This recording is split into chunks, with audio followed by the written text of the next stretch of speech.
All right, ladies. Here we are again.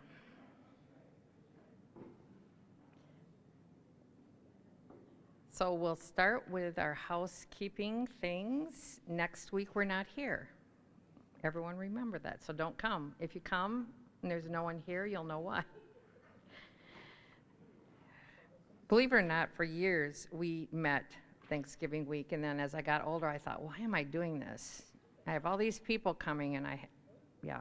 So now we travel to someone else's house, so it's just better. So we'll get started on our a new feast today. We are going to be talking about the Feast of First Fruits, which is very different than the other two that we've hit so far. But it's got a lot of layers to it, I'll tell you that. I can't believe the stuff I didn't know about first fruits. So you can open your Bibles to Leviticus 23 and your workbooks to page 121, and then we'll get started.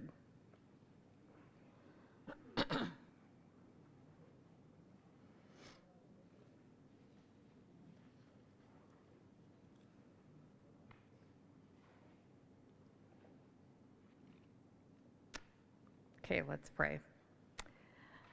Father, I just thank you for this day. I thank you for each lady that's here. I thank you for each lady that's online.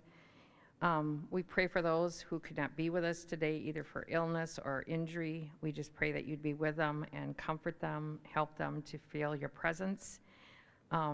We just thank you for your word that is so precious and what we can learn from it. And I just, as we go before you, just have your Holy Spirit here with us, help us to understand what you're trying to teach us, what you were showing us in the snapshot that this feast portrayed for many hundreds of years before you finally fulfilled it. Help us to understand that it was always meant to show something different than what it originally was. And it's a beautiful snapshot. And I just thank you for your word, the way it pulls together both the Old Testament and the New. And I just pray that we would be able to see those strings as it runs through your word today. Thank you for who you are and for the gift of salvation. In Jesus' name we pray. Amen. So if you're at Leviticus 23, we're going to read verses 9 through 14.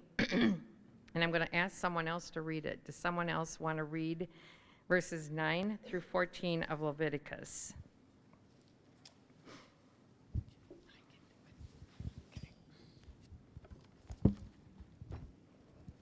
And the Lord spoke to Moses, saying, Speak to the people of Israel and say to them, When you come into the land that I give you and reap its harvest, you shall bring the sheaf of the firstfruits of your harvest to the priest.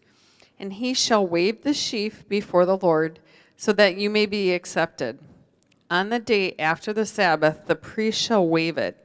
And on that day when you wave the sheaf, you shall offer a male lamb a year old without blemish as a burnt offering to the Lord. And the grain offering with it shall be 2/10 of an ephah of fine flour mixed with oil, a food offering to the Lord with a pleasing aroma, and the drink offering with it shall be of wine, 1/4 of a hin. And you shall eat neither bread nor grain, parched or fresh, until this same day, until you have brought the offering of your God. It is a statute forever throughout your generation in all your dwellings. So I think the interesting thing here, now this is being given to them in the wilderness after they have just left Egypt. What they don't know is they've got 40 years ahead of them that they're going to be wandering because they don't realize what they're going to do further down the line. We know, we can look back, but he's very specific on this. And the very first thing you see in verse 9 is what? What is different about this feast than the other two?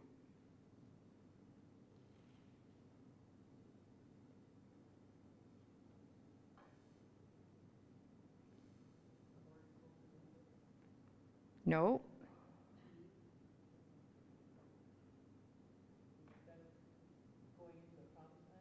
Yeah, when you come into the land, this feast cannot be celebrated unless you're in the land. So those 40 years that they wandered, this feast was put on hold. It was just set there, and until they entered the land, they couldn't do anything. Obviously, they were not growing anything as they're wandering in the wilderness, but he's very specific that it had to be done when you come into the land. And when you get into these kind of things, you just look at and you think, okay, there's something in this that probably is going to come back later. And so keep that in mind, because it is going to come, it's going to show up later about the land. And the other thing about verse 9, you shall bring the what of your harvest? First fruits. First fruits. So this is the very first thing that gets ripe and that you can actually use. So that's whatever that is, which I'll tell you that later. We'll get into that, what that was.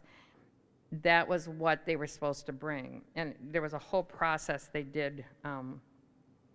It's kind of crazy how they did it. But so one of the things that I want to talk about is when they got into the land, one of the things that Israel did is everything was done by the moon phase. I'm going to read this because I was starting to write it out and I thought, this is crazy. It's just in the book. Read it.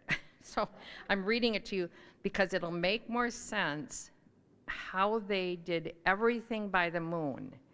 And we know Passover had to do with the moon also. But this part really comes into this. The 4 stages of the moon are important to raising crops. New moon, second quarter, full moon, fourth quarter. When I studied forestry and soil and science in college, I learned that the new moon gravitationally pulls water up through the soil and causes seeds to swell and burst. This makes it the best time to plant grain crops and other plants that are grown for above ground produce. So if you're a gardener, watch for the new moon and plant your seeds on the new moon. I didn't know that. The increasing moonlight also causes a good balance between root development and leaf growth. The second quarter produces less gravitational pull, but provides vibrant moonlight. This is very beneficial to leaf growth. Did you know that your leaves are even growing at night? Here in Wisconsin, I think we can see that, how fast. Once the little buds on the trees start to show, it is amazing to me. Almost overnight, it seems like they pop, which you can have a bunch of not sunny days and you think, oh, this is going to take forever, and it doesn't. It still comes out. So it actually, moonlight does help. On the other hand, after the full moon, the moonlight is waning, but the gravitational pull is strong again. This combination makes it best for planting root crops. So if you're going to plant your root crops, there you go. Wait until after the full moon.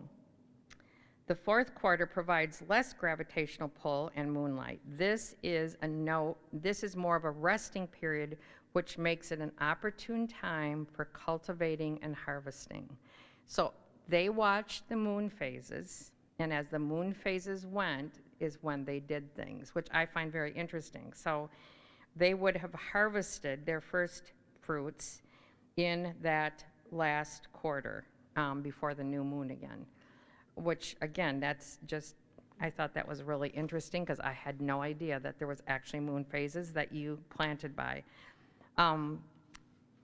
What I'll tell you about first fruits is it's going to show up in a couple different areas. The first one is very obvious. The second one might not be quite so obvious. So as we get going through the days of the week of this homework, we'll get into that, and then I'll keep adding a little bit. There's not a ton to add, but there's some interesting stuff in here. So page 722, I did not draw a picture. I will be honest, I am not a drawer. I hope you are. I am not. So I use words. So what are some words we can use about fall? Okay, beautiful colors. What else? Indian summer, sometimes. Crisp air. The air changes. Yeah, it definitely changes. What else? Yes, definitely shorter days. Harvest. If you plant anything, fall is when you harvest. I had 2 apple trees that went nuts this year. So yeah, I was harvesting from about early September all the way through October. It's kind of the end of summer. It's the end of what we consider freedom. We go back to wearing long pants, boots, coats, sweaters, whatever. It's a season of change. Color, someone said color already, but it's also death. Have you ever thought of that? As your trees drop their leaves, they look like they're dying. They're not, but that's what it looks like, kind of decay. And it actually smells like that. If you've ever left a pile of leaves on your lawn and it starts to rot, it smells like decay. Yeah, it does kill the grass if you leave it on too long. I was just in Madison, and my son-in-law was talking about that, and he mows lawns, so he's an expert at it. How about winter? Cold and dark. What else? Well, we'll say snowfall. I'm not sure about the beautiful part. It's what? Yes, for about 2 seconds, it's clean and white. Unfortunately, it doesn't stay that way. Yeah, everything's black and white. I mean, it's very, very, what would you call that? Monochronistic.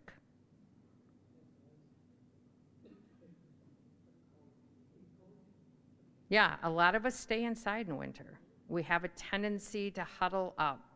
Fireplaces are popular. You sit by the fireplace and read, or, if you can, if you don't have to go out. Hot chocolate. Sometimes we eat more in the winter because why not? Snowshoeing. Yeah, some people get active, some of us don't. It's a preference. Snowmobiling, skiing, it's all kinds of stuff you can do.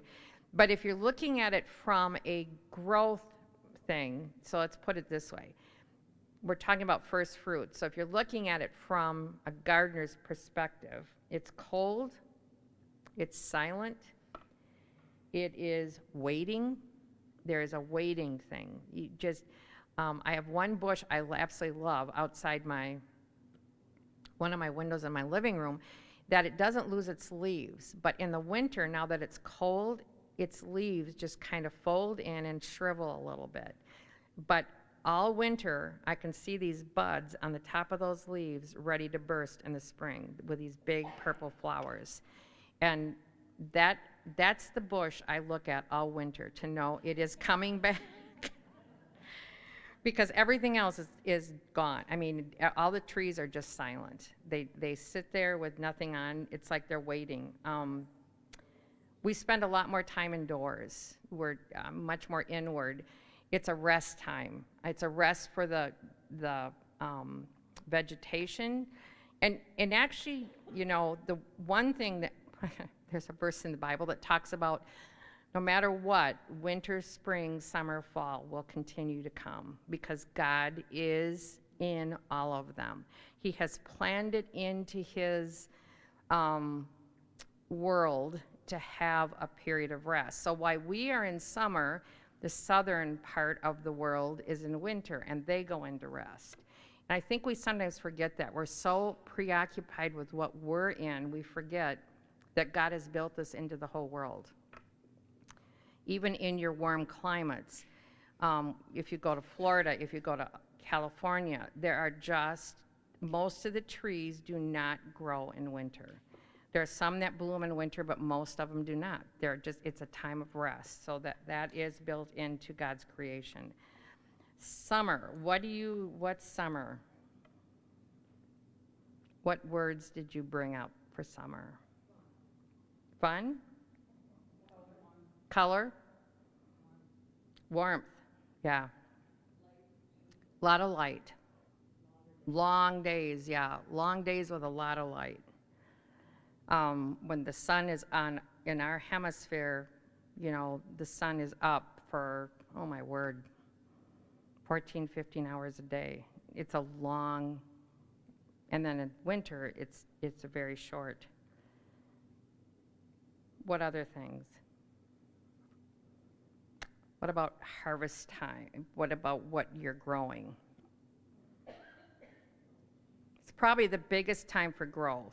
I mean, you've planted, we kind of skipped over spring, which we'll get to that in a second.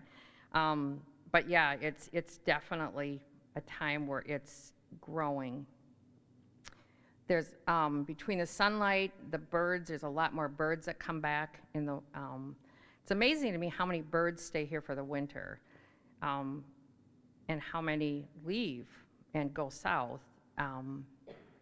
I feel like I'm going through bird flu like crazy right now, even though half the birds have gone. It's like, what's the deal? And I think they just need more food in the winter. But they're there every single day. We do a lot more vacations. We have a lot more, if you're a farmer though, what I'll say, summer is your busiest time. You're constantly doing something, whether it be weeding, birthing calves, whatever. You're very busy on farms. It's usually a time of family time because most of our kids don't go to school in the winter, so there's some downtime. But now the way kids are, they're in so many sports, there really isn't downtime, but you're supposed to be. And again, it does seem to be, if you think of winter being kind of silent and sad and quiet, summer is the opposite of that. It's more happy faces, more people, more activities, everybody's outside. How about spring? Can be. You better have rain. If you don't have rain, spring and summer, you're not going to grow anything. Which in Israel is different. We'll talk about that. What? Green, yeah. As I've gotten older, I think I appreciate more the different tones of green in spring than I ever have. When you say the word green, you think, okay, what color is that? But when you're in spring here, oh my word, there's got to be 100 different colors of green just in God's creation. Planting, yep, that's usually the time you plant. The ground warms up. It's warming. It's not hot yet, but it's warming. The ground is warming. The air is warming. What other things? What'd you say? Well, if you don't keep up with it in the winter. Yeah, a lot of birds returning. Yep. Babies. A lot of babies. If you have deer in your area, you see a lot of fawns, mom with their young walking behind them through your yard eating everything. Won't go there.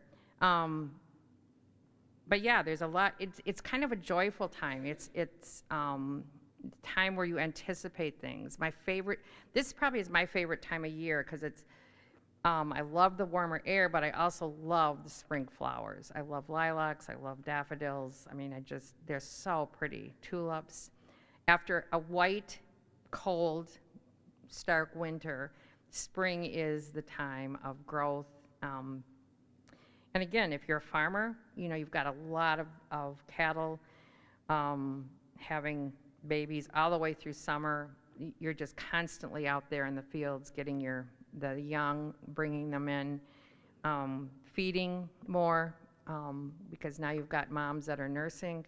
It's just a very busy time. You're planting, you're spraying for bugs, I mean, all the things, spring, summer, fall, that, and that's what, kind of what we're looking at. So if we're going to look at it from our perspective, we've got emotions with it, but a farmer's perspective is winter is their wait time. Winter is their time when they don't have to be up quite so much. I can talk about my brother. I grew up on a farm for quite a few years, and then it stayed within the family, so it was always there. We were out there a lot. What I'll tell you about farming is that their winter time, they still have to feed the cattle. So my brother's out there morning and evening feeding the cattle, but the rest of the stuff is done. He's just now finishing, I think he was trying last weekend to get all of the corn in, and everything else now is in. The corn is the last to come in. So they work right up to winter time, and then winter is their time to not have to do so much. They can have some downtime. So I think that was planned in God's plan. Times of rest, times where people, and you have to understand, we live in a different day and age. Back when the Bible was written, everybody was a farmer. The majority of people, they had to grow their own food. They had to raise their own animals. There wasn't stores like there are now. If you've grown up in a city, you kind of lose track of all of the work that goes into getting food to the market. Like, we are just so used to going to the grocery store and buying what we want. But there's a lot of work that goes into that. And so God planned within his creation to have these kinds of things, to have times of rest, which, I think they're probably very thankful for. Bottom of the page, now she's going back to, and I haven't left Leviticus, so she's reminding what God, so I'll read a couple of the sentences in the last paragraph. Winter is a season in which the earth goes dormant. This part of the plant cycle is actually essential. And then the last sentence, plants must rest in order to continue to live out their God-given design year after year. And she said, friends, that'll preach. And that's true. And I think we're supposed to align our lives like God has created the world around us. If you notice, and I'm more aware of it probably in the spring, but right now, when I get up in the morning at 5:30, it's still dark. So I don't see any birds until about 6:30, 6:45, then I start to hear the birds. But they stop about 4:30. It's silent again. And in the summer, those noises go on from sometimes 4:30 in the morning until 8 or 9 at night. So again, nature knows how to rest. Nature knows how to take its time off. People do not. We don't order our lives like that, and we should. So she gets you to Leviticus 23:3. So we're still on Leviticus. So go back to 23:3. And this is how he started the feast. This is the sentence that kind of starts laying out the feast. 6 days shall work be done, but on the 7th day is a Sabbath of solemn rest, a holy convocation. You shall do no work. It is a Sabbath to the Lord in all your dwelling places. In other words, wherever you are, you need to take a day of rest. Now, that's a good question to ask yourself. We've talked about this a little bit in some of the other feasts, but do you take that day of rest? And that's really what she has you write out that verse on the bottom of that page. But the idea is plants know how to rest. The birds know how to rest. Animals know how to rest. In fact, winter, how many animals? It's interesting to me, last week, I was still seeing chipmunks all over my yard. This week, they're gone. Because what do? They go underground and they rest. And you won't see them now again till spring. There's still squirrels out, and there's still the deer, and there's still birds, But for the most part, a lot of the animals, bears, same thing, go underground, hibernate. God has created that into his creation. And like I said, the birds seem to understand that the winter time is a time of quieter resting. They're not as noisy in this winter. They still eat, but they're not here as long a days. They are not raising young. They are just surviving. And that's what he wants us to do. Top of page 123, creation has Sabbath built into its natural rhythms. Plants and animals know instinctively to operate within the rhythms of rest, but the value of Sabbath isn't the only lesson our plants are teaching. Every bush, tree, and flower is proclaiming God's redemptive plan. And I love the fact that that is true. So now we're going to Romans. So go back into the New Testament now. And we're going to look at verses 19 and 20. I know she doesn't have 20 on there, but I stuck it on there. I figure if I'm teaching, I have that prerogative.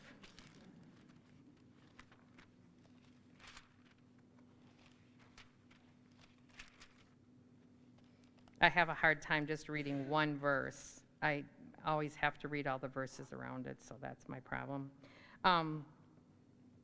So if you look at 19 and 20, someone want to read those? Because I feel like I've been, again, talking too much.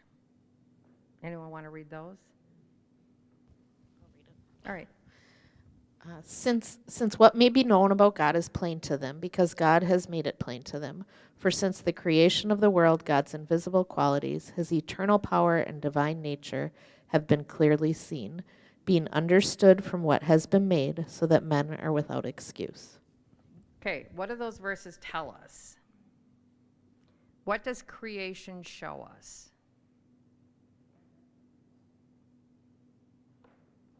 Okay, Rachel, just get the mic and speak into it. We can see God in nature. People who deny him aren't looking around. Right. My whole problem with evolution comes out of, and it comes actually out of the Big Bang, which that, I mean, and I guess now they've even dumped that. They don't believe in that anymore.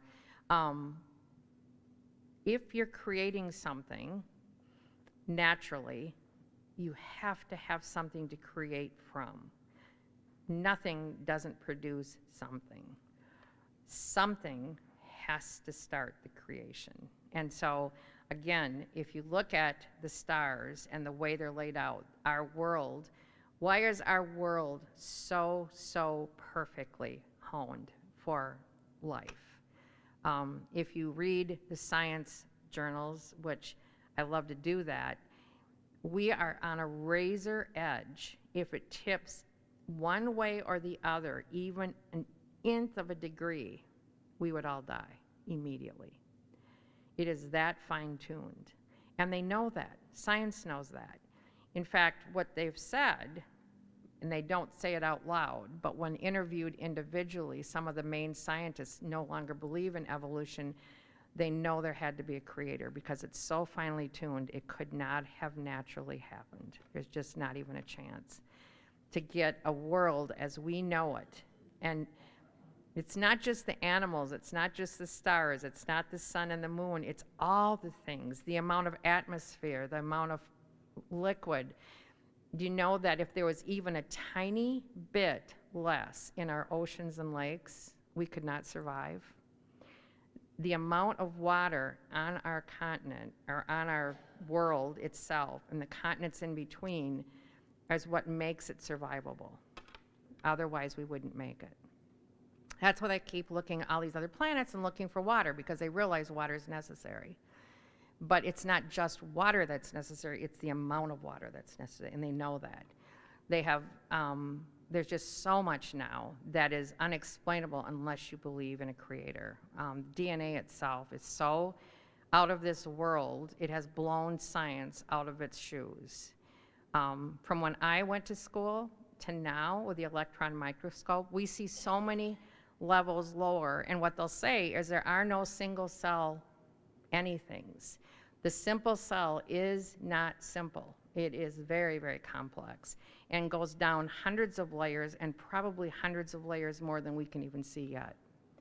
They figure if they continue to explore with bigger and better microscopes, they will be able to see the single cell has more and more and more and more layers to it. And that's just where we are now. So another 50 years from now, 10 years from now, I mean, and science changes. If you're going to follow science as your religion, you're going to be very disappointed in it because it changes constantly.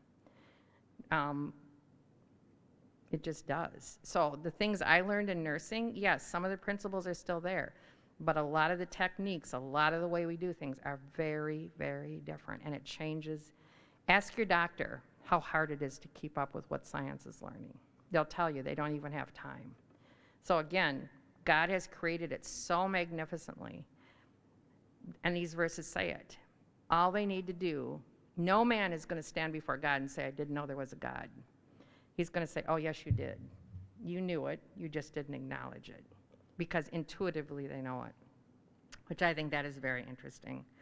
So God has shown his creation, himself in his creation, and no one is without excuse. So it's just interesting to me as people start to give excuses, I don't always argue with them because I realize that is ridiculous. But what I think in my head is, oh no, you know. I know you know, but you won't acknowledge it. So she's talking about what creation teaches us, what parables. And so she's asking, what connections do each of the following passages make between creation and God's character? So let's go back into the Old Testament, Lamentations 3. Now, if you're like me, you think, Lamentations, what on earth can I learn from Lamentations? It comes after Jeremiah. It's Jeremiah's lament. If you've ever read Jeremiah, he had a very hard life, and what he prophesied was extremely difficult. And so when he wrote Lamentations, his lament, it literally is crying out to God about what he sees around him. I think I could probably lament the world I live in right now. I think I could probably write a pretty good book like Lamentations, if I were so inclined, about the way I see life right now and the direction the world is taking. And yet, we'll get into that in our spring, or in our fall feasts next spring, after we get through winter here. And we're going to see that God has written and told us what to expect and not to despair. So if you're wringing your hands over the last election, or if you're looking at the world and saying, I don't understand what's going on, believe me, you will. But Lamentations 3, and we're looking at verses 22 and 23, and someone else want to read those?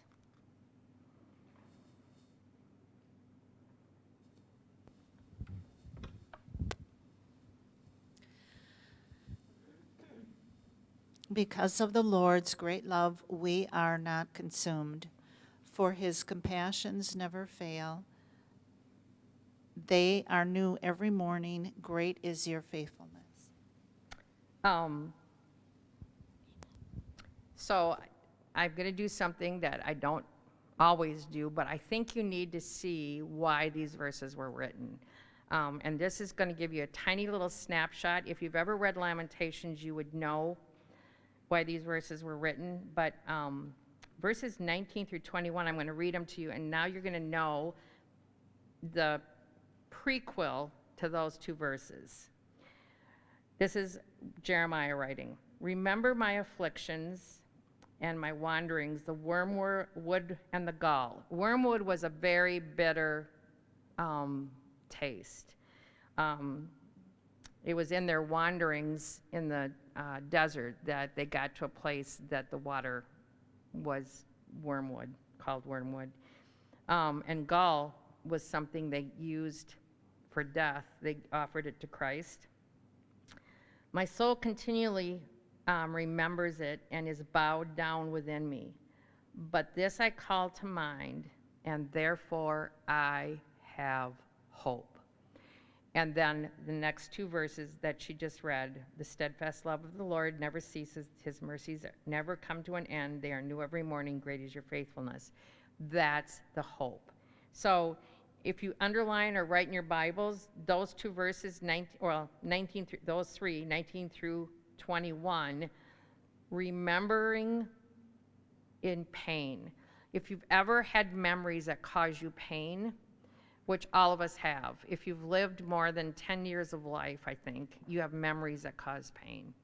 It can be deaths, it can be illnesses, it can be friendships that have been destroyed. It can be all kinds of things. And so in my little side thing, that's what I have. Remembering brings pain.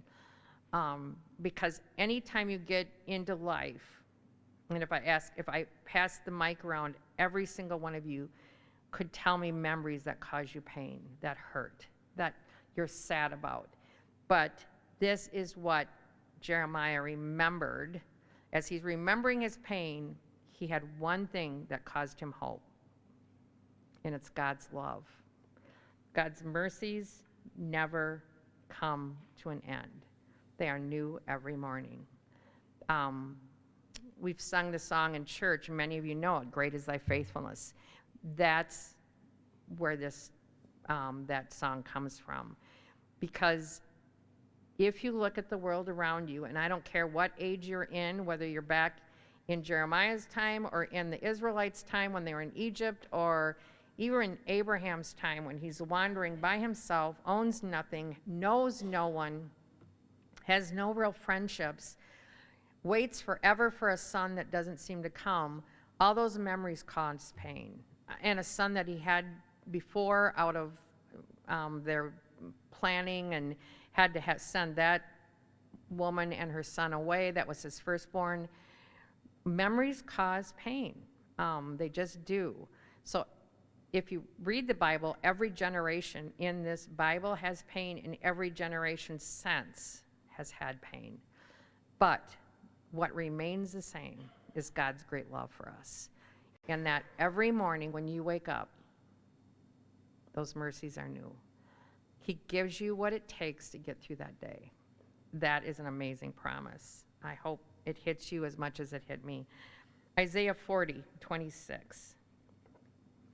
Isaiah is actually just a little bit before where we are in Lamentations.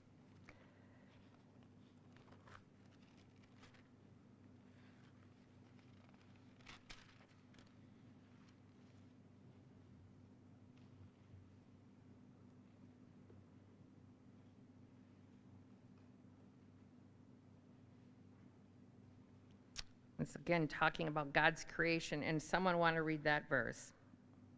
Okay, Rachel.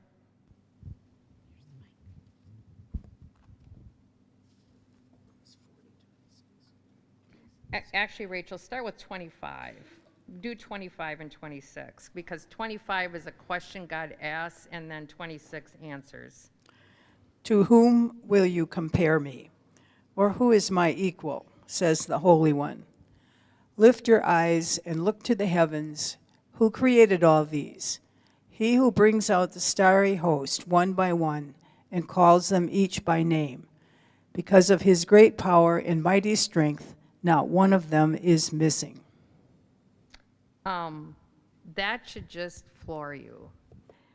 The God who loves you, the God who gave his son for you, literally created every star. And not only did he create them, just like you, it says before the world was created, he knew you.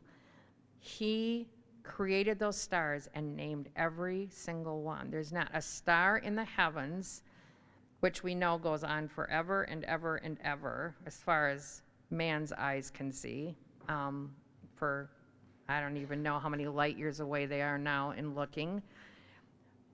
I don't even think the stars can be numbered at this point. I heard estimates, but they don't know because they keep looking and they keep finding more the farther out they go. But each one of those stars has names. If you've ever read the Randy Alcorn book on heaven, he he wonders out loud, and I wouldn't be real surprised if each one of the stars may be named for his children, that each one of us has a star that has our name attached to it, and that in eternity future, we will have the ability to explore those stars. Because we know he's going to recreate the heavens and the earth, not just the earth, new heavens also. So it's just, he just wonders about that, which is fun when you're thinking about things in eternity. It's fun to think about that. But the God who created didn't just throw all those stars in place and say, okay, go do your thing. He knows them all and they're named. That is amazing. And it shows how great he is. And this was written at a time where they couldn't see the stars except the visible. They saw them better than we do in the city, but they didn't have rockets that went wherever we are sending them, and Hubble space, whatever. And if you go look at those things online, you will be floored at what they have found with those things. In my footnote, which this is pretty old. Yep. 10 billion trillion, Yeah, they estimate. yeah. That's just amazing. And we're way beyond that And that was now. way before they could see Right. what's all up Yeah. there. I think those were estimated from our visual here on Earth, what we could see just with our telescopes at night. And now that we've sent Hubble out, I think they've gone way, way, way, way beyond that. Because they know how many light years away there's still hundreds of stars. Okay, so God named the stars. Why did Adam name the animals? Because Adam was going to have interactions with those animals, and God allowed him. How I look at it, so think about yourself. Now, I love animals, so this is not a hard one for me to do, but when I go to pick a puppy, let's say, I pick up my puppy, and in me picking it up, I'll sometimes go and look at the whole batch, and I'll pick the one that seems, either the one time I had Melissa with me, and they had 8 little puppies, and she put them all out there, and one of them ran right toward us. So that's the one we picked. And I don't even know which dog that was. That was a few dogs ago. Anyway, when you come face to face with that animal and you name it, it becomes yours, and you've got a natural inclination to care for it. That's why. Because what do we know about Adam and Eve? They were supposed to be in charge of everything. So Adam named those animals so he'd have a face-to-face. And I think a lot of people believe, and I think I probably lean this way, that it's a very likely thing that the animals at that point spoke and could communicate back and forth. If you look at Scripture, Eve was not scared at all by the serpent talking to her. That didn't freak her out. If a dog talked to me right now, I would freak out. I think I was losing my mind. She didn't. She didn't like, get away from me. And then there's Balaam and his donkey. His donkey spoke to him, and he didn't freak out, and it didn't seem weird to anyone that the donkey spoke. So Brandy Elkhorn, and I agree with him, but I think I've heard a lot of theologians think there probably was communication, maybe limited, but some kind of communication back and forth, that animals and men could have that bond. And that was who he was supposed to care for, so he got a chance to name those. Because whenever you name an animal, it's hard not to care for it. It's hard not to love it. And we're just built that way. Say it into the mic so everyone can hear you. Would that communication stop when they left the garden then? Yeah, I What'd you think sin entered the world and everything changed. We know before that the animals and man only ate green vegetation. And then after the ark, God opened up all the animals for us to eat. And I know there's people who believe it's wrong to eat meat because of the way Adam and Eve lived, but I don't see that. God was the one. It wasn't man who went out and started eating. It was God who said, now all the animals are yours to eat. And if you read the wedding supper of the Lamb, what's he going to fix us? The finest of meats, the finest of wines.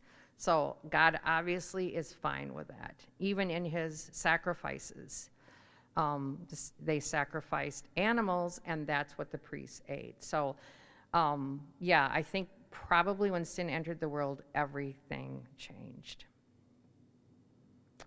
Everything was broken. All communication with God was broken, communication with Adam and Eve together were broken, and then communication with creation was broken.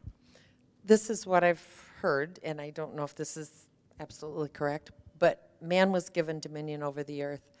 When they listened to Satan and disobeyed God, the authority over the earth was given to Satan. Yep, that's exactly right. And it'll be taken away. It actually has been taken away already. Satan is allowed now to have dominion, but it's very clear that God defeated Satan at the cross. So now we're just at a matter of time before God is going to take back. In fact, the 7 years tribulation is when God takes back dominion for himself and takes dominion over the world again and says, Satan is out of here. And then when he lands the second time on his second coming and sets up his kingdom, he somehow, so when we get into the end time stuff, I don't want to get into it real deeply here because it's going to take us inside shoots. So I'm not going to go there, but if you read some of the curses of the 7-year tribulation, the world is going to be devastated.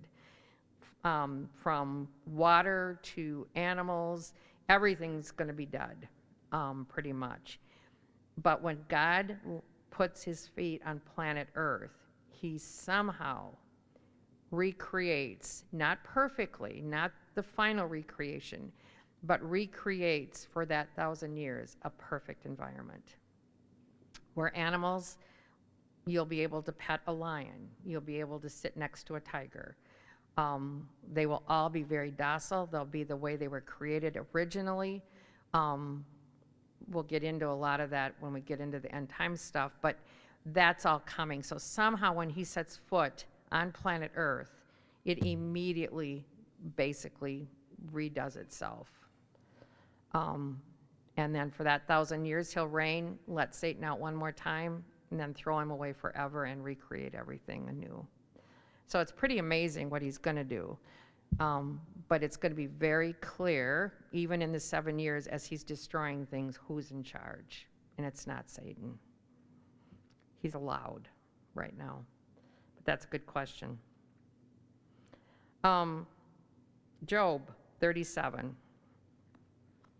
If you've ever been with me very long, you know these last chapters of Job are my very favorite chapters in the Bible.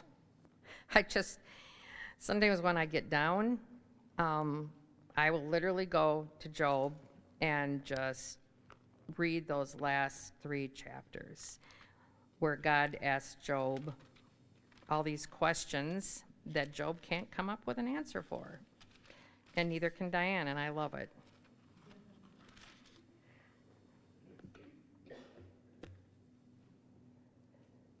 Let's see. Someone want to read Job 37:21 through 23?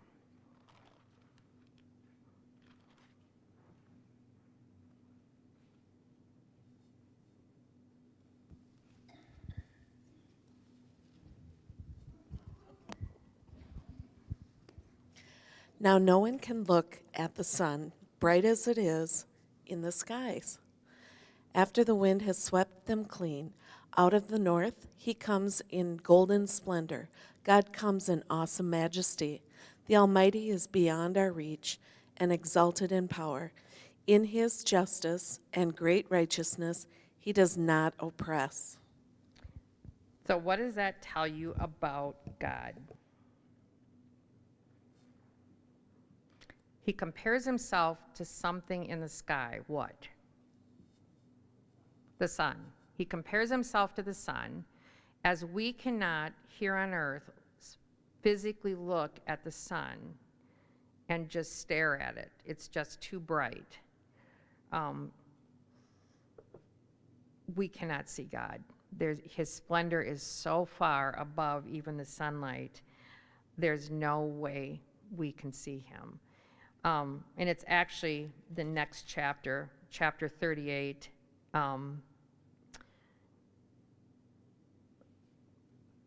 Well, first of all, I should say, we should have read, and I had this written and I didn't do it. She stopped at 23, 24, the next verse. Therefore, men fear him. He does not regard any who are wise in their own conceit. In other words, if you don't fear God, God just basically doesn't regard you at all. You are nothing to him. And that's a sad truth. But then it's starting in chapter 38, where what I have at the top of this chapter for the next, I think it's 3 chapters, through, well, no, it's 4, through 41. So 38 through 41. 4 chapters where God literally tells Job the difference between man and God. And he does it in essence of questions. If you've never read it, go home and read that today. I mean, you'll go on your knees in awe of what he has done, what he's created. And he talks about himself as the premier creator. And I love it. I love the fact that he never answers Job's question about why bad things are happening to Job. He answers Job by showing Job who God is. And since we're here, go ahead and go to chapter 42.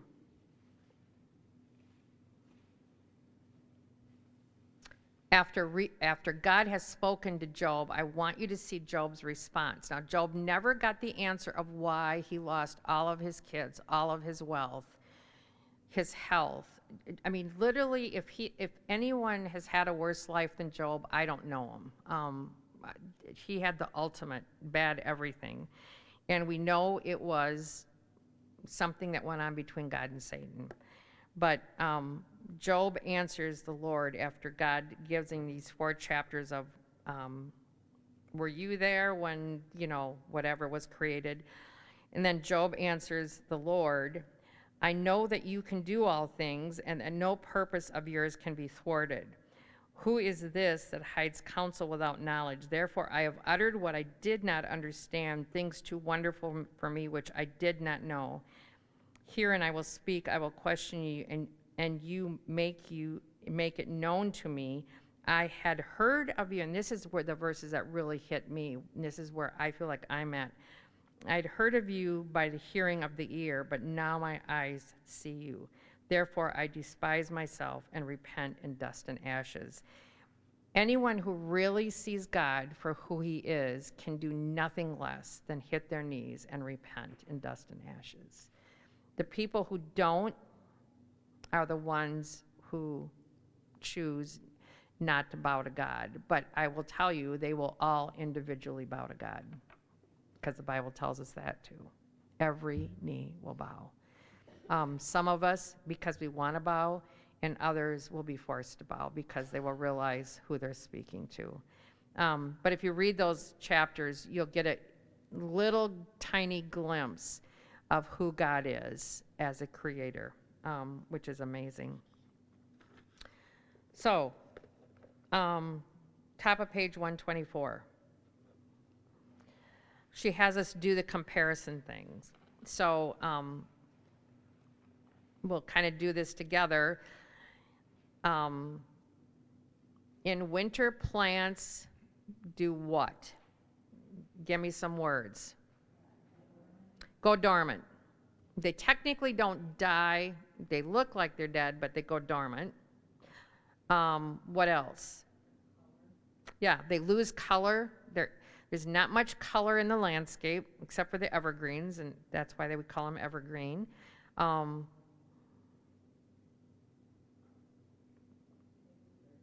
Yeah, they lose all growth. There's no growing per se in the winter. No plant technically especially in our area of the world, grows during winter. It is literally a time of rest, dark, cold, looking lifeless. Now, they're not lifeless, but they look lifeless. And then she goes to the atmosphere in the tomb where Jesus was buried must have been what?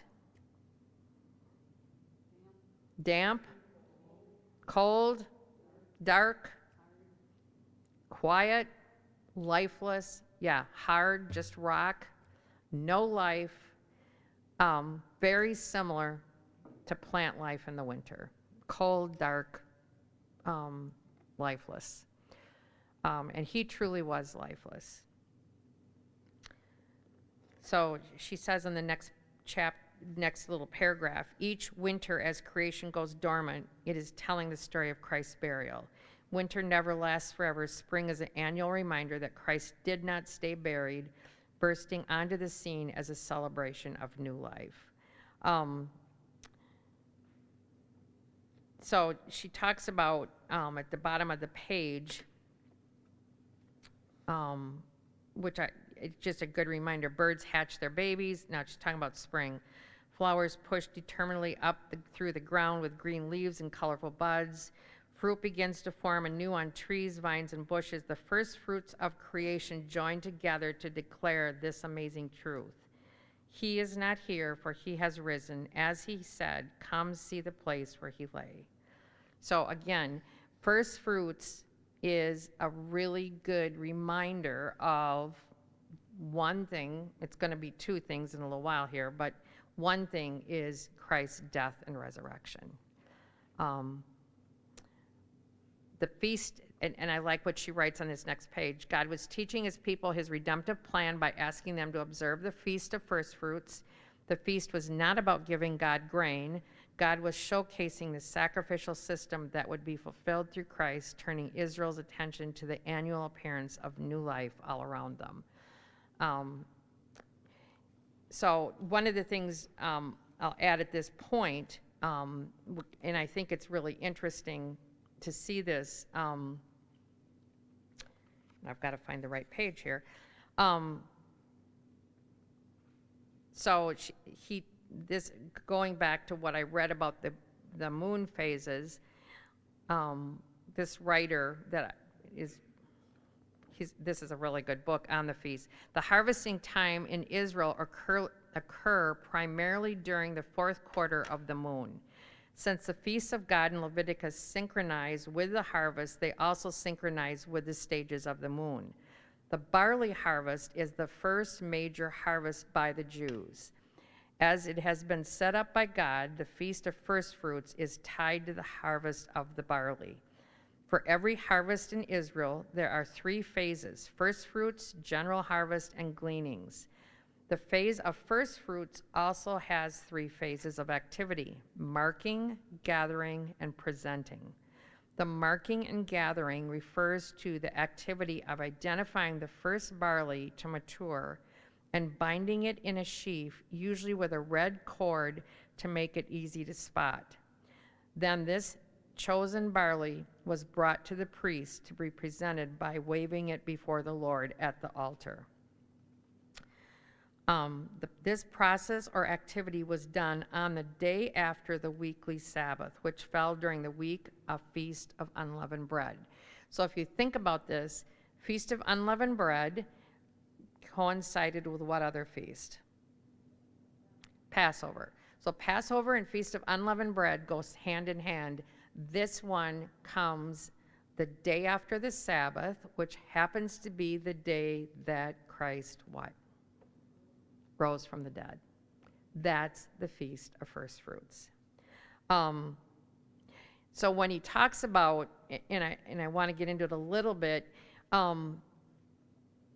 so if you were doing first fruits, as you see your barley coming up, you watch the moon phases, and right at that time, right after Passover, you spend a whole week celebrating Passover, and then you spend a week, you're in the week of unleavened bread right now that they're still working in.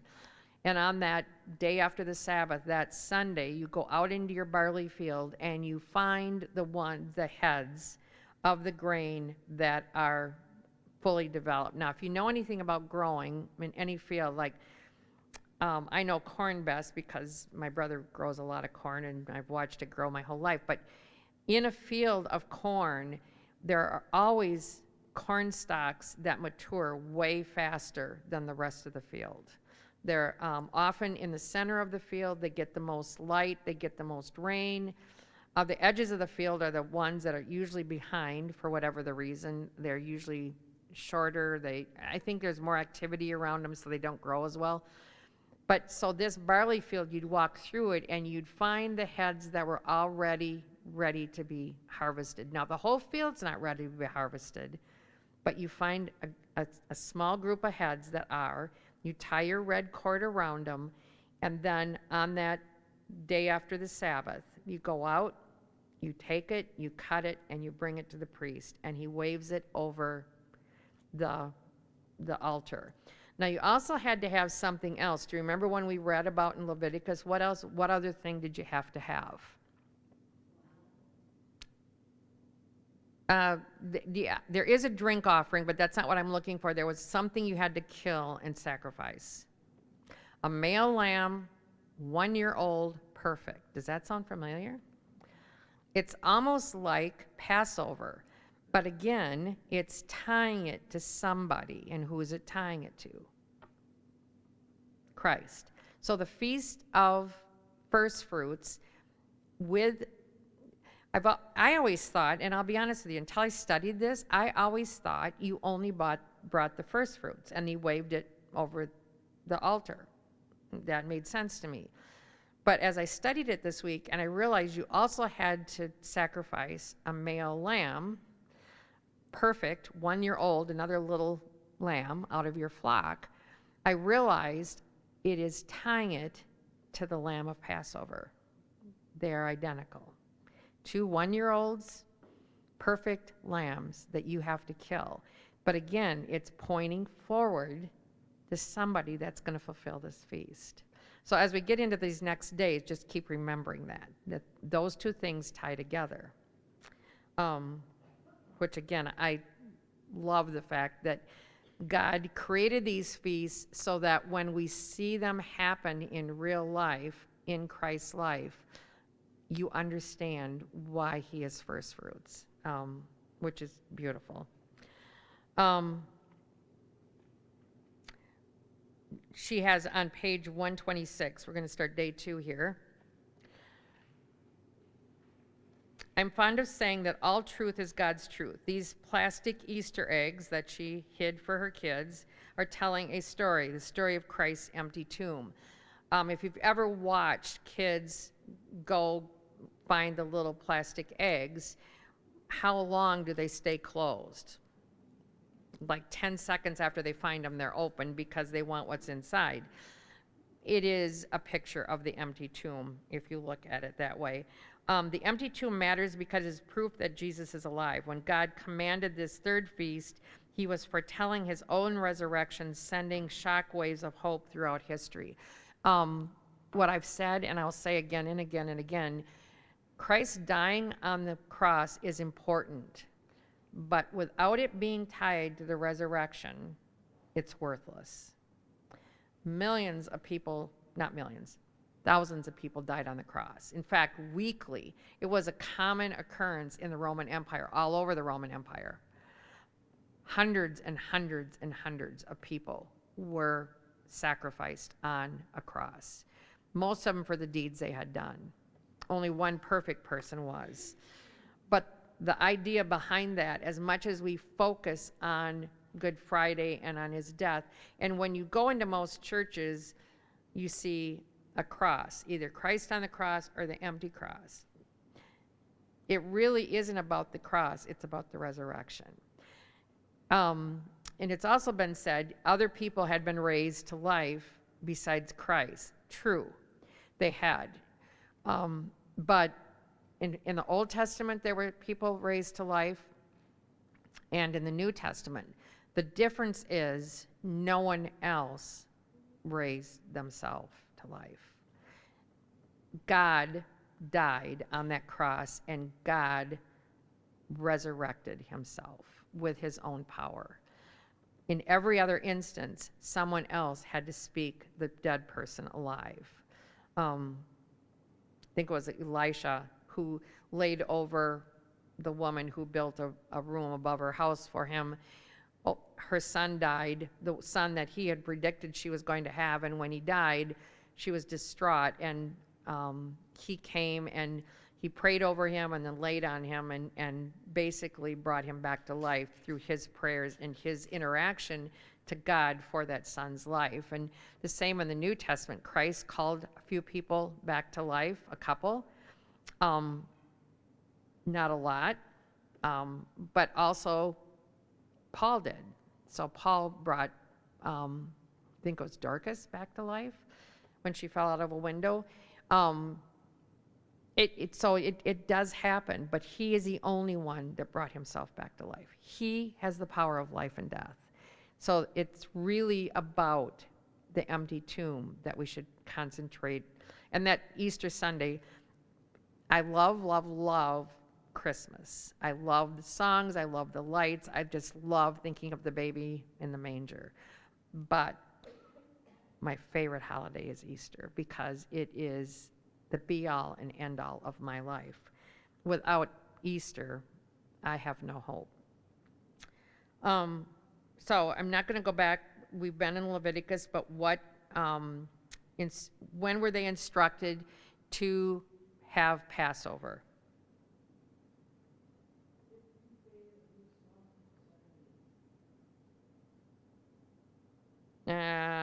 14th day. Passover was the 14th day of the first month. Feast of Unleavened Bread was the first month, the 15th day. Now, what you have to know about our Easter, do you know how Easter is set every year? It's the first Sunday after the spring equinox, after the first full moon. So you look for the full moon and the spring equinox, and the spring equinox comes right around, I don't think it was March 21st, is it? 20th or 21st. And then you look for the full moon. So if the full moon, so let's say the spring equinox is on the 21st of March, and the full moon is on the 28th of March, which is a Friday, that next Sunday would be Easter.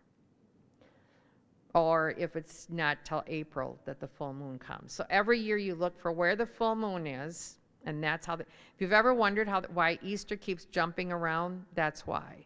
And it can only be within a certain amount of time. The earliest it can be is March 22nd, I think. And the latest it can be is, and I don't even know what it is, but every year it's, I used to know it, but it's within that time, so you're always looking for the first full moon of the spring equinox.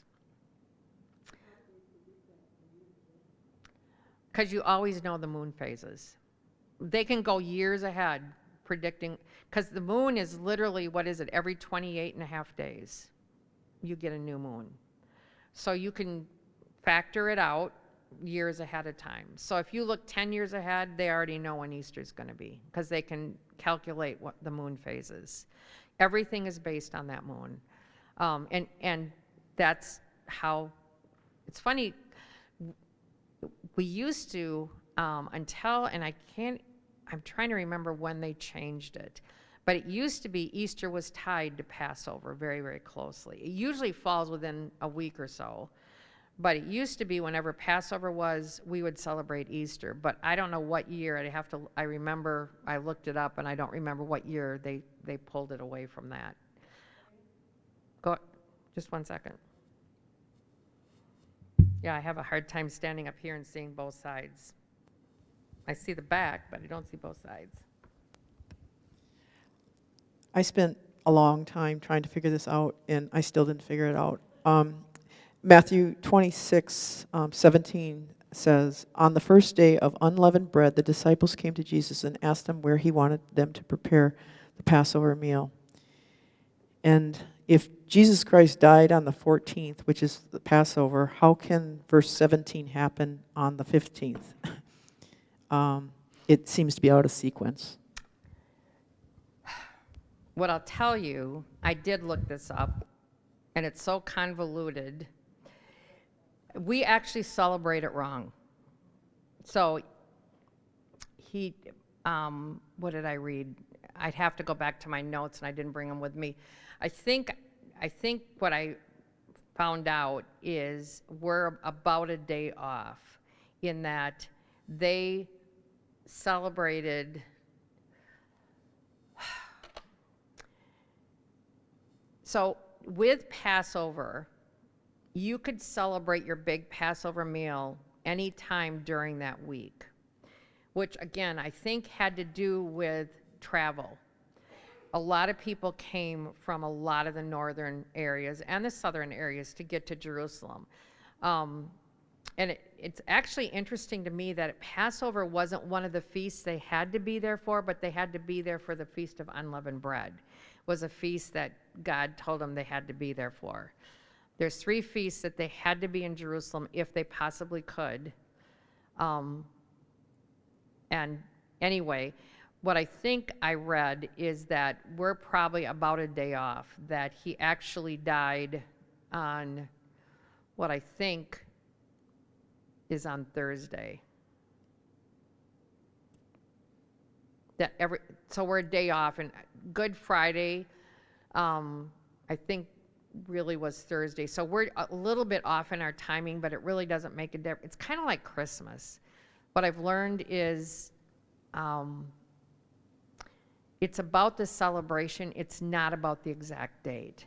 And what I'll tell you also, you can go back and they can figure out exactly to the day that everything happened in Jerusalem for that year, but that changed too because of the moon. So Passover, if you look at your calendars, Passover isn't the same day every year.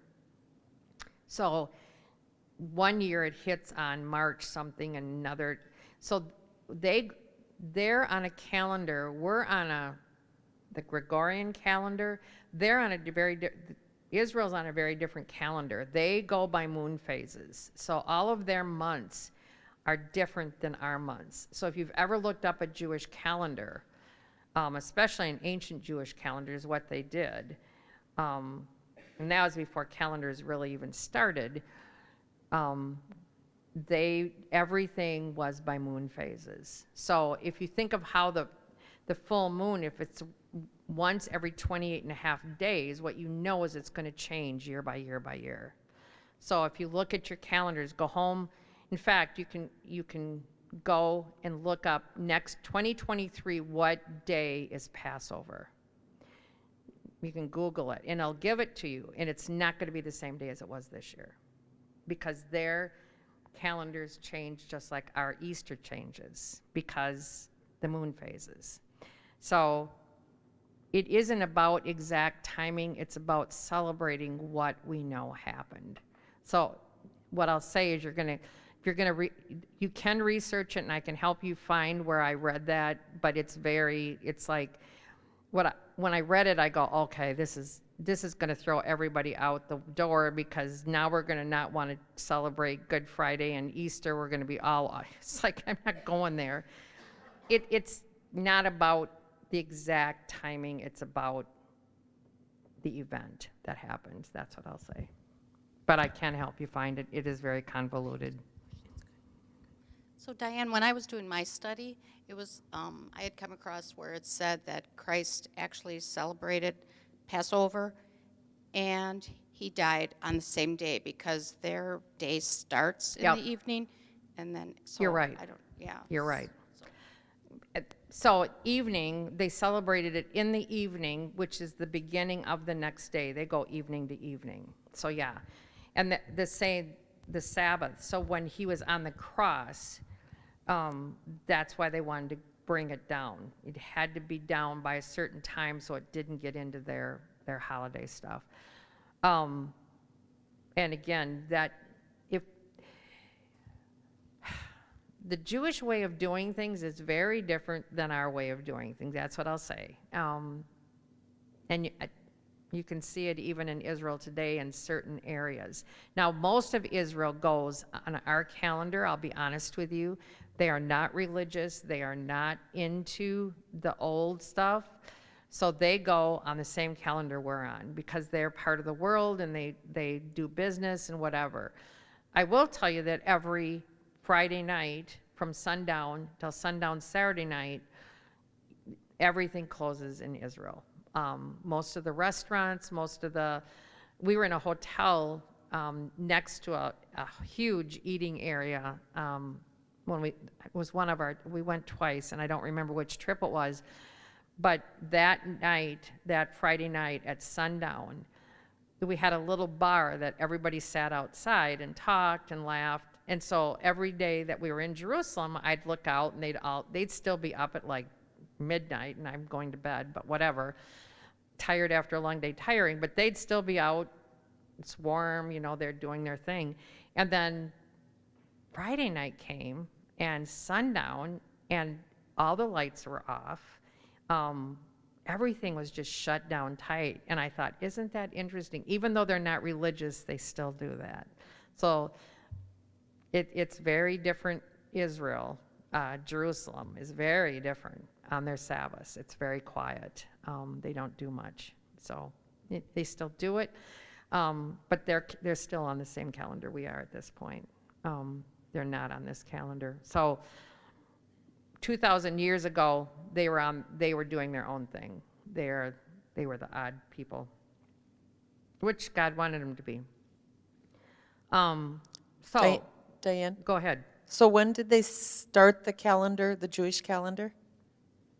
Oh, that started back in Leviticus. So were the Egyptians and the Babylonians, were they on different calendars during that time? They were. And if you go back and look up calendars, when we started ours, I think ours came out of the Gregorian, so I think it came out of the Roman times. I think Rome, when they conquered so much area, they had their own calendar, and that, if I remember correctly studying it, I think since that time, most of the world has been on that calendar. But yeah, they did have a sort of calendar, but again, most of Egypt, if you look at what Egypt, so I'm trying to remember, I think it was Netflix. I watched it was Discovery Channel. Discovery Channel had a special on King Tut, which we were in Egypt, so we got to see all King Tut's stuff, and it was very interesting. But they had this 2-hour special about King Tut, and they really got into what they worshipped. And King Tut's dad, and I'm going way off, but it will explain why Passover was such a big deal. King Tut's dad, Egypt had their main god, which I told you before was Ram. And his thing was this ram head. That was his symbol. So King Tut's dad, when you get down to the tombs of the pharaohs, King Tut's dad went through and destroyed, and I don't know how many of them there were, like 30 different huge things that looked like a ram. They had like a body of a lion laying on its haunches, and then the ram's head with the ram's horn. He chose, and and God Ram was the sun. They worshiped the sun, and that was their main god, Ram. So when we get to the plagues, and I told you the last plague, when they killed the ram lamb, that was against that main god. King Tut's dad had destroyed that. He wanted to worship a different god, and so he set up a whole different worship system. When he died, there was so much anger, and King Tut himself was only 9 when he came to the throne. All his advisors, basically what this special said, pushed him into going back to worshiping the sun. So he went back and redid all of those rams again and had them rebuilt. And they are massive things. Now they're partially destroyed now. You can see a lot of them. You can see their bodies. You can see some of the heads. But when I was watching it, I kept thinking, and when you get into the plagues, one of the plagues not only kill a ram, but one of the first plagues was the light and dark, and it got very dark. That was also against that god. So it's just interesting how God chose the Egyptian gods to each of the plagues kind of put that god in its place, that they're not a god, I'm the real God. So Israel would know that. But anyway, it's interesting to me to see how much stuff. So when God got the Israelites out on the road, basically, to go to the promised land, he had to take a bunch of slaves and make them into a people group.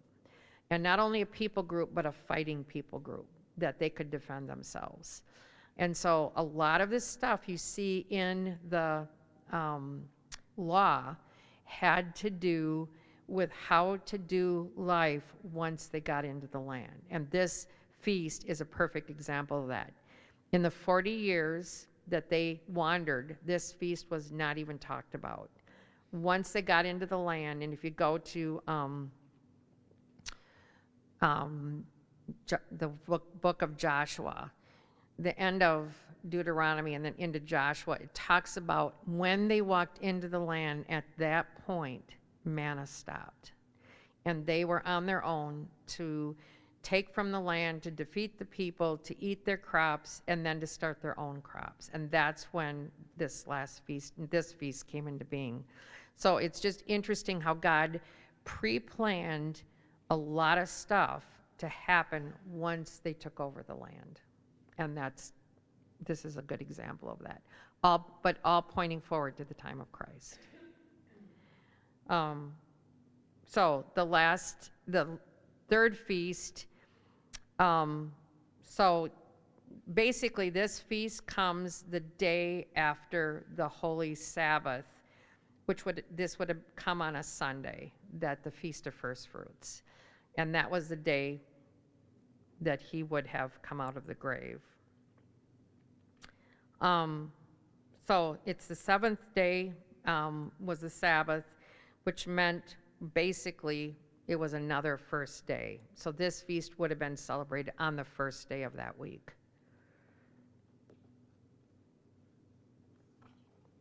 Now she's going to get us to this calendar, which is good.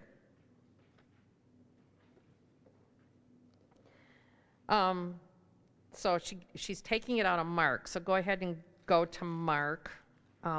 Time-wise, there's no way we're going to be able to read all this. So I'm hoping you did your homework. If not, you've got 2 weeks now to get caught up, because we're not going to be here next week, which gives you, if you're behind, it gives you a week to catch up.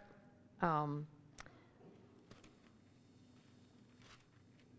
it'll give you 2 weeks to think about first fruits, which out of these spring feasts, this is the one that really makes a difference in our life, is first fruits. So Mark 11, 1 through 10, what is that talking about? What's the main thing that's in that 1 through 10? Yeah. It's the first day of the week, which would have been the first day of when people are starting, they're in Jerusalem for Passover unleavened bread feast. It is, it's the day he sat on a colt that no one had ever ridden before, which if you've ever ridden a horse or colt that's never been ridden before, that was risky in itself, but apparently it worked for him. They put their cloaks on it, and he was taken into Jerusalem. Now, that is I'm not going to go into this, but there is a lot in the Old Testament that predicted the Messiah would ride in on a colt. So when they are talking, when they are laying their cloaks down and saying, Hosanna, you know, not, and basically welcoming him as their Messiah. The problem was he didn't do what they thought he was going to do, and that was come into Jerusalem and defeat Rome. Because they were looking for a warrior Messiah, and he came in as a suffering servant Messiah. And the second time he's going to be the warrior. He's going to come in on a white horse, riding into Jerusalem with us on white horses with him, which that is going to be the warrior king Messiah, not this one. So they changed their mind that week because what happens is he doesn't do anything. He doesn't do any of the things that they thought their Messiah was going to do. So Monday, what did he do Monday? 12 through 19. Two main things. Curse the fig tree, which what you have to know about that, anytime a fig tree is mentioned in the New Testament, it's always talking about the country of Israel, the promised land and the people in it. When you get to the end of Ezekiel, Ezekiel has a whole passage on the fig tree flowering again in the end days. That's Israel. And no one believed it was going to happen. In fact, I just was listening to an interview with a man who has since died. Joe Rosenberg had him on, but he was alive before, he was old enough to know in 1948 when Israel became a country, and he was old enough at that point, he'd already was beginning to be a pastor, that most people never believed Israel would come to be a country again, because it was just never had happened, and they didn't think it was ever going to happen.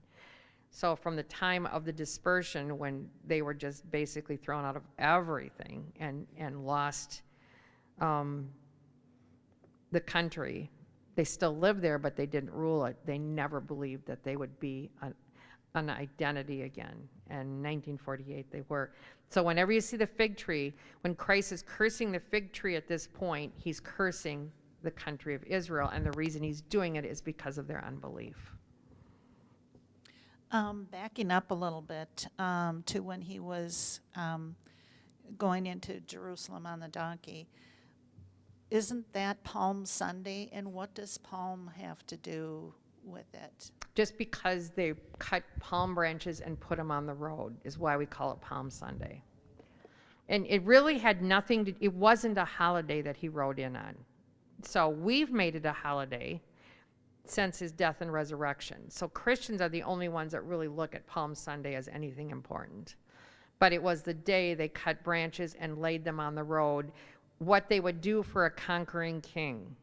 So if you had, like the Roman Empire, when Rome would come back, when the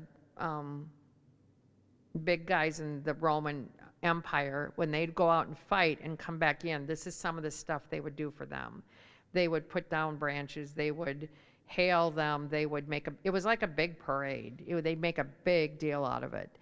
And usually they were leading captives behind it, which there's another passage that talks about Christ doing that, but we're not going to get into that.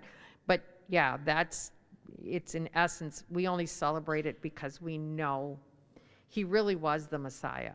They thought he was, but he didn't do what they wanted him to do. Tuesday, she has it written out. Oh, I'm sorry, we didn't do the second thing on Monday. What was the other thing he did? Curse the fig tree and, yeah, he basically cleaned the money changers out of the temple for the second time. Did it early in his ministry, and now he's doing it again. And that's symbolic of his disdain for what they were doing in worship to God. They had polluted it. They had made a joke out of it. It was more about making money.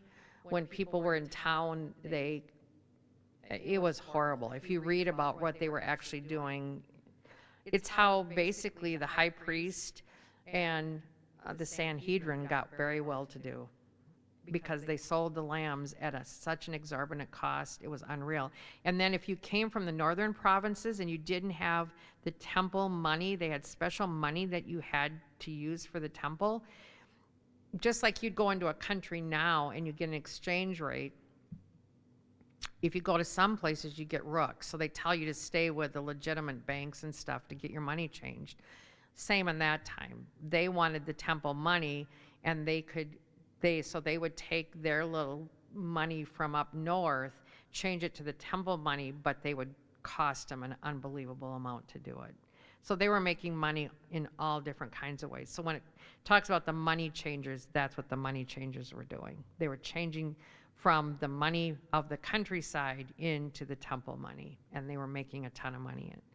And then they were selling animals. Some of them weren't even perfect, that were basically supposed to be sacrificed. Because if you're coming from a long way, a lot of people couldn't bring their lambs with them. It's just too hard to travel on foot with a 1-year-old lamb behind you because you've taken it from its mom. I mean, that, yeah, we won't go there. If you've ever tried to separate, if you've ever lived on a farm and listened to when you separate the calves from their moms when they need to start eating, there's about 2 days that is just an uproar. The cows are bellowing and the calves are bellowing back. They want their moms, and yeah, oh my word. So yeah, you try to think about that. They didn't bring these 1-year-old lambs with them. They bought them there, but people were making money off of it, and it was a horrible system. So that happened on Monday. Tuesday, she has written here, and she goes, it's interesting, she has Matthew passages, even though we're in Mark, but basically it's a run-in with the religious leaders, and he does all these parables that in essence no one understood except those who were closest to Christ. In fact, even his disciples, and some of them asked him, what are you talking about? And he would tell them. It's easy for us to look now and figure out what he was talking about, but for them, they missed the essence of it. So you've got a whole bunch of parables, and a lot of them are talking about end times. The fig tree, the marriage feast, the tenants. The tenants was more about that time. The faithful and wicked servant, the 10 virgins, the talents, the sheep and goats, all of those are looking forward to the end. And he's talking about his the end of the age, what will actually happen next. All those fit that, what he was talking about there. Wednesday, religious leaders plotted to kill and arrest Jesus because he had such a following. There were so many people following him, and there's a jealousy thing going on here. They realized they were losing the people. The people were following him and not them. Jesus was anointed with expensive oil by a woman at Bethany, which we know was Mary and Martha. And then Judas agrees to betray Jesus, and that happened Wednesday. Now, when he says, when he set it up Wednesday, he had to find the right timing at that point. And he kind of knew what was going to come because Christ always did the same thing after they ate. They always took the disciples and went to the Mount of Olives, which was right across from, it's so close. It just, when you see it, it's right behind where the temple stood. And so it was easy to go across there, and it was cool, it was quiet, it was a good place to meet, and that's how he set it up. What happened Thursday? Yeah, Passover, they prepared the Passover meal. He spoke about the one that was going to betray him. He knew exactly who it was. It's amazing to me how patient Christ was with Judas knowing what he was going to do. Because none of the other disciples could figure out who was going to betray him. So it wasn't like Christ treated Judas any differently. In fact, it amazes me when he washed the disciples' feet. Judas was part of that. To the very end, he was holding out grace to him. I have a question. In verse 13, he tells his disciples to go into the city and a man carrying a jar of water will meet you. Mm-hmm. You know, he tells them to go get the donkey where the donkey's tied up. So is it possible that the man in the city is an angel? Because the man in the city knows what to do, or how is that? We don't know. I don't think it probably was. I think they were real people. But somehow Christ had either set it up or someone else had. That's a good question. I've always wondered that. How did they know? The donkey I get, because all they had to say is the teacher has need of it. And so obviously the donkey was owned by someone who was following Christ right along. And my guess is this guy was also, and somehow it had been set up ahead of time. And here's the question: how does God get you to do certain things at a certain time in a certain way without verbally telling you? Somehow the Holy Spirit just lets you know what to do. It's just one of those really, how many times have you found yourself in a situation where you feel like, I know what I'm supposed to do here. I even know what I'm supposed to say. I don't know. The Holy Spirit can do amazing things, so.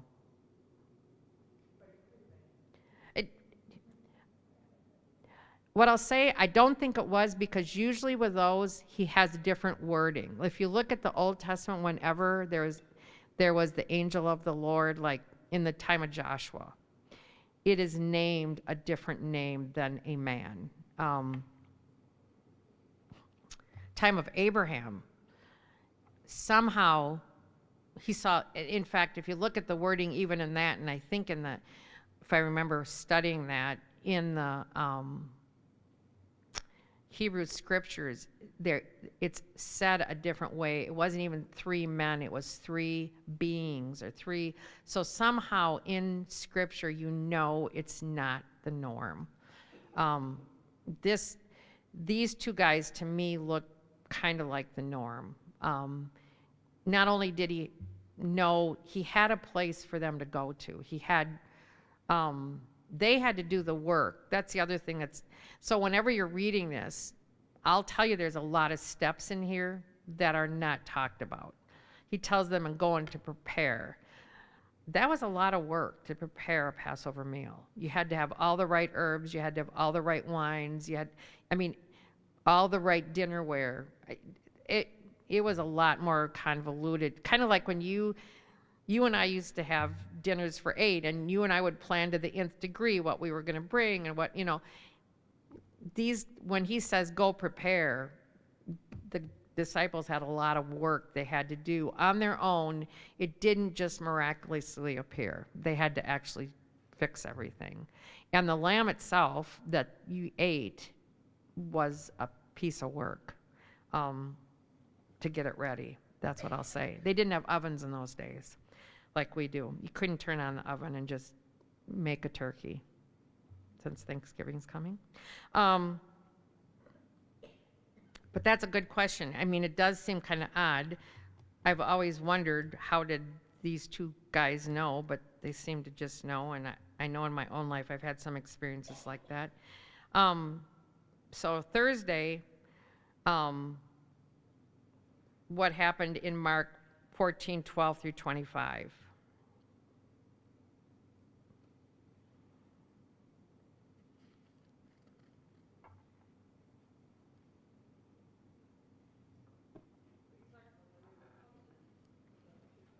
Well, it's pretty simplistic. In 12 through 25, it's literally, there's a lot in there.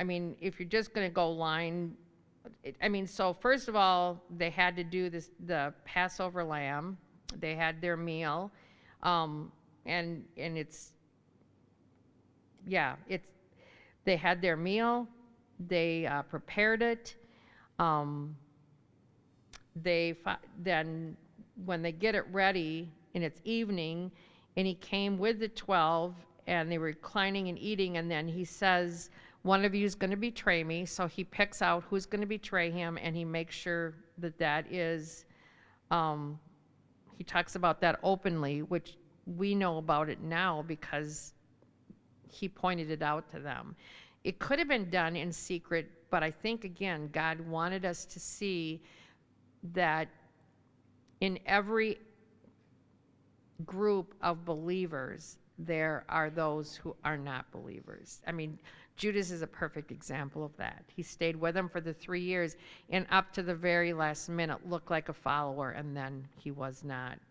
And not to be surprised when someone leaves your church or does something to hurt somebody that they're not even saved.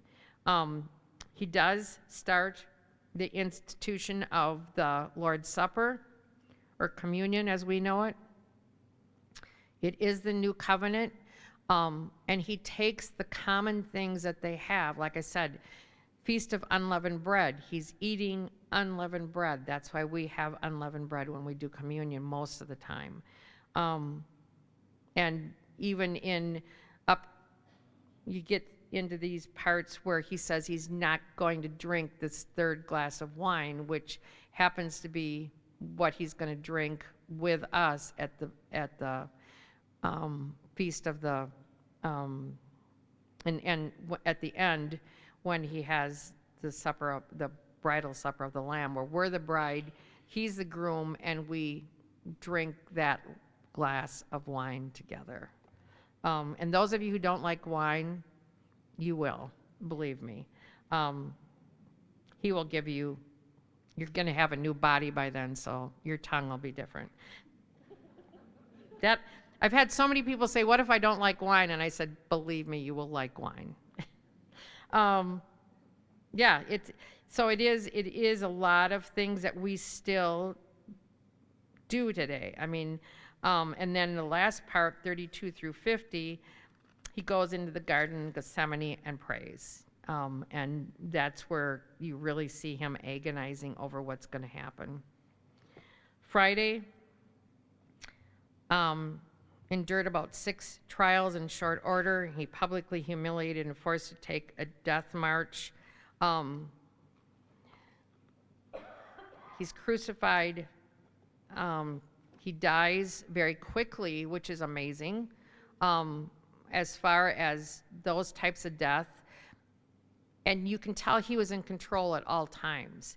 There were certain things that needed to be fulfilled, and he fulfilled all those things. And when he knew everything was fulfilled, he said, it is finished. The it is finished is not just the death part, the cross part. It's all the things that needed to be, that had been predicted about it in the Old Testament, now had been fulfilled. And he could say, it is finished, it is all done. He talks to his mother and John and gives John the right to be the caretaker for his mother. He did all the last things that he needed to do. And then Joseph of Arimathea petitions to Pilate to get his body and to prepare it for the tomb before it was sunset. Saturday is the quiet day. He's in the tomb. It is a day of rest. Could he have been raised on that day? Absolutely. There's no reason he couldn't have raised himself. But again, it was part of what was predicted, that he would be in the tomb 3 days. He fulfilled everything, but he also honored the Sabbath. If you think about it, and I only recently have I just really, I think it was just a couple years ago when I was reading through the sequencing of things, that I realized if he would have been raised on the Sabbath, there would have been no one to witness it, because the women would have stayed in their homes. So not only is it he's honoring that day of rest, but he wants the witnesses to be there when the grave is empty, because that is part of what made it so amazing. And that's, the kind of the question she asked, but yeah, it is, he did rest. So in that next paragraph under that, Jesus' body rested in the tomb on the Sabbath. Scripture doesn't state that Jesus didn't rise on the Sabbath in order to honor it, but in light of all we've learned about God's command to Sabbath, we can read about the resurrection timeline with fresh insight and interest. It's possible that Jesus honored the Sabbath. And I think he did. I think he had been living that way his whole 33 years. Why would he change now? Sunday, the remarkable events of all four Gospels record. So we'll real quickly before we end, because I don't want to start in the middle of this day in 2 weeks. So John 21, verse 1, what's happening in that verse? You can just say it out loud. Oh, you have a question? Go ahead. I do. Well, there is a prayer out there that said when Jesus was crucified and died on the cross that he descended into hell. Have you ever? We'll do that Yeah, next time. okay, I'll write that. no problem. Remind me before I Sure. leave to write that down. Okay, I have There to- is, Okay. yes, there is, he did. He did do some things that we don't understand. But yes, we will address that in 2 weeks because it's a little bit longer than just a couple minute explanation. Don't you think on Friday too that when he said it is finished, I feel like that one almost should have been added to that too, because that's when the temple curtain tore and it was finished. It was. If you look at the things, I don't even know how many years ago we studied the life of Christ. I don't know if whoever was with me during that time. We studied there was a whole workbook on the life of Christ. I think we spent one whole day's homework on what he said from the cross because every statement had meaning. If you think of even in our lifetime, if someone is dying, their last words mean more to us than almost anything else they say in life. I can think of the last words I spoke to my mom and what she said back to me. There's certain things that you have a tendency to remember, and each statement he said from the cross had so much meaning in it, and he didn't talk a lot, but every single thing had meaning, and it is finished had about 10 different meanings, I'll be honest, from fulfilling everything that was predicted for the suffering Messiah to the fact that now Satan had lost his hold. That it is finished meant what was predicted in Genesis 3 now had been fulfilled. And the it is finished, the separation between God and man was now finished, if we want to take that. But not everybody does. They didn't in that time. Many people don't in our time. But the it is finished meant a ton of different things, and I agree. That could have spent all day on what that meant. I agree with you. So John 21, what happens, what's the basis there, just quickly? Yep, and what else? Who's there? Yeah. Mary is literally standing there weeping after the disciples left, which seems kind of odd. Why is she weeping? I don't think she had I think the disciples had a glimpse that maybe he was back to life. I don't think she had got that yet. She was still looking for the body. So who went to the tomb in Mark 16:1?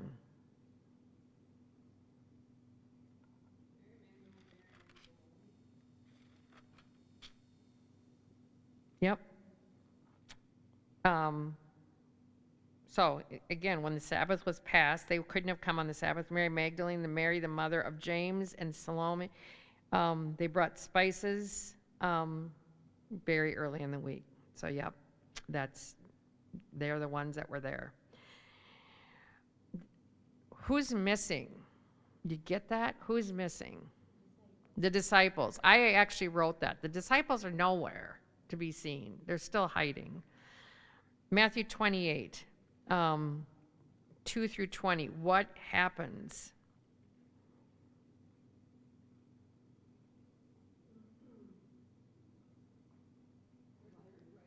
Yep.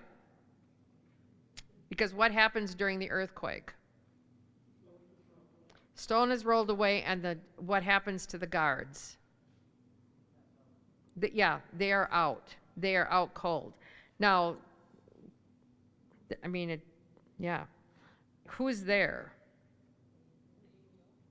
An angel?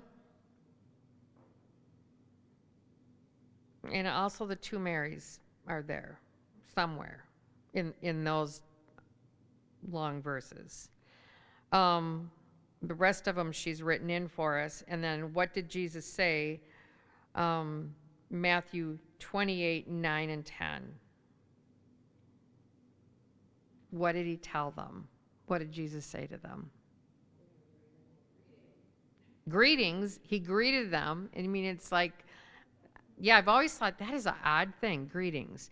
But it's kind of like a welcome. It's almost like, I'm glad to see you. And then immediately, what did he say to them? Don't be afraid, and go tell the disciples. And in this passage, we skip over all the intermediate things, and it's go tell the disciples to go to Galilee. Mark 16, what did Jesus say in Mark 16? There's really only one major thing he said in Mark 16.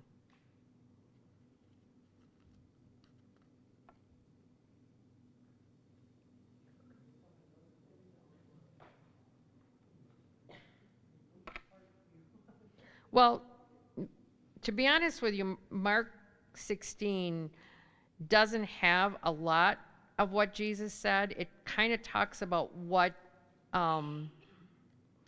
it's kind of like what we already said. But we have what the angels say, but that's really not what we're looking for. The only thing really in this Mark 16 that Jesus said is the Great Commission. Go into all the world and preach the gospel. Mark is the one that shortens a lot of the stuff. He doesn't write a lot of the details like the others do. And we didn't need it. I mean, if all of them said exactly the same thing, it'd be like, well, I've already read that.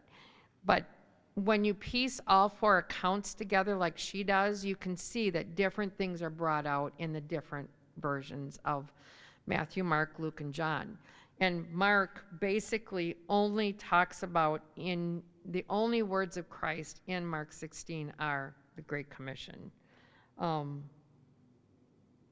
yeah, it's the last thing he said on earth. Luke 24. This is a good one.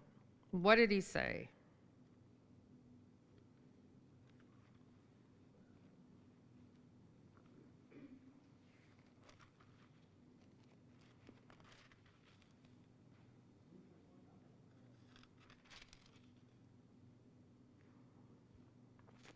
What you're looking at is the road to Emmaus. He's talking to these two guys who are going to the town of Emmaus, and he's walking alongside them, and he asks them some questions. But then when they get to the meal, when they get to the point where he says, probably one of my favorite things, he teaches them, beginning with Moses and all the prophets, all talk about me and the fulfillment of what I did. What he's telling them is the Old Testament testifies to exactly what I'm about. and it's more, if you look at verses, they talk more to him. They don't recognize him, and he says to them, what are you talking about? And they said, where have you been? All these things have been happening. You know, Jerusalem's in an uproar. And they go on and on telling him. I had to believe maybe at times it was hard for him to keep a straight face, but he listened to all their what they said. And then in verse, when they said they were at the tomb, they didn't find his body, you know, and they didn't see it. And then he says to them, "O foolish ones and slow of heart to believe all that the prophets have spoken.